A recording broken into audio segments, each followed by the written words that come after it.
Like many native Angelenos, I left LA after having come to loathe it. And of course I was in love, so I had to come back to it. When I came back 3 years ago at the peak of the real estate boom. I'm not going to read what's in the magazine because it's a literary essay and it's a little dry, I think, maybe for this kind of event. So I'm going to read just a little prose poem kind of thing for you. And it's set 3 years ago, peak of the boom, and we couldn't buy a house, essentially, because we were getting outbid everywhere. We tried to buy a house. We started in Echo Park, and then we went to Atwater, and from Atwater to Highland Park, and it was just insanity. I think some of you might be familiar with what happened out there with Los Angeles and real estate. And then my father had the idea that I should buy his house.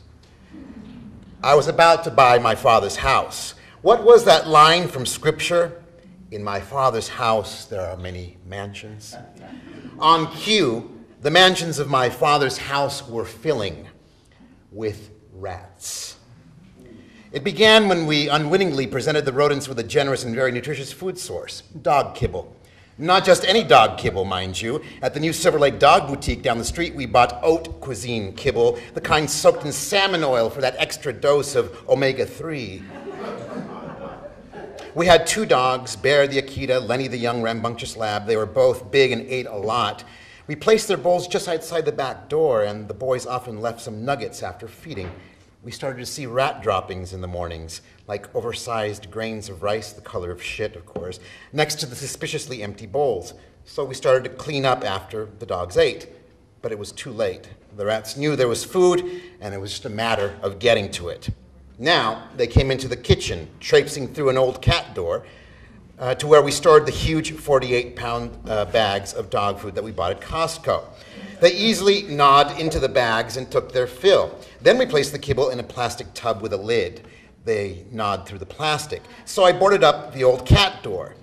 But there were so many ways to get into the old, holy house. There were gaps under the red tile on the roof, spaces around the pipes and drains where old caulking had crumbled. There was a trap door at the bottom of the fireplace that could easily be nudged open, and of course the chimney where the animals could come down like little gray Santas. There were exhaust ducts for the bathroom fan, for the clothes dryer and the dishwasher, the ducting for the heating and the air conditioning. The units were routed to every room in the house. Houses got old and they filled with holes, just like people. You could see the age of the house most clearly in the garage, which sat beneath the living room. Its ceiling was of rough, unpainted plaster, perforated in dozens of places by ducting and piping and the hammers of generations of Mexican plumbers making their way to a leaking kitchen drain or shower or toilet. There was even a hole in the plaster next to the thick black steel pipe of the main drain line, which sank into the concrete floor of the garage on its way to the sewer in the street, which produced the most nightmarish image of all. A wave of rats surging up from the very bowels of the city, the underworld, from what lies beneath real estate, the subsoil that the foundations of our American houses rise from.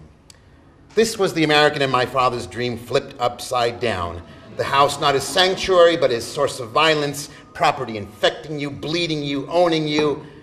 My father, he'd sown a hint of the truth long ago. Pop the lithographer, bent over the light table for years at the shop on Highland Avenue, stripping the negs for hundreds of movie posters, including, in 1979, the Amityville Horror, which he brought home and hung on the poster wall in the den. The ad featured the facade of a wooden shingle New England house, a terrible fiery light issuing from the 2 attic windows, separated from a brick chimney, the face of hell, and in big, bold text at the center of the poster, "For God's sake, get out!"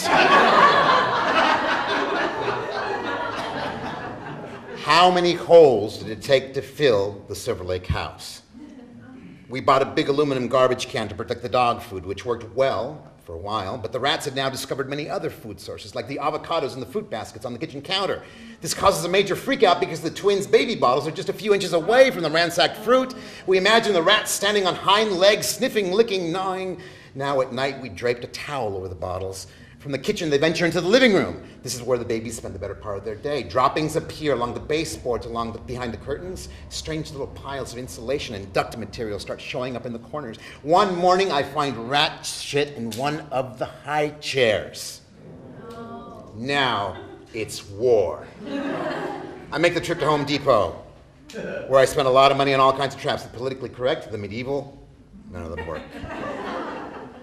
Another morning, I'm inspecting the garage. I'm going to flip through this because it's getting a little long. Another night, a friend is visiting, Roberto, a Central American activist and writer. Some of you know him, Lovato, an eternally angry young man who can also be disarmingly sweet. We get into one of our typical political arguments, Ruben, the fuzzy, warm social democrat, and Roberto, whose idea of fun is the dictatorship of the proletariat. In the midst of making one of the finger-jabbing points, Roberto yells out, "A rat!" We all leap up from the table. Angela and her mother make a quick exit, and the men are left to battle with the beast. Roberto recons the room with a broom in his hand, while I stand up on a chair and queasily sweep curtains open. Deprived of all safe havens, the rat winds up beneath the living room couch.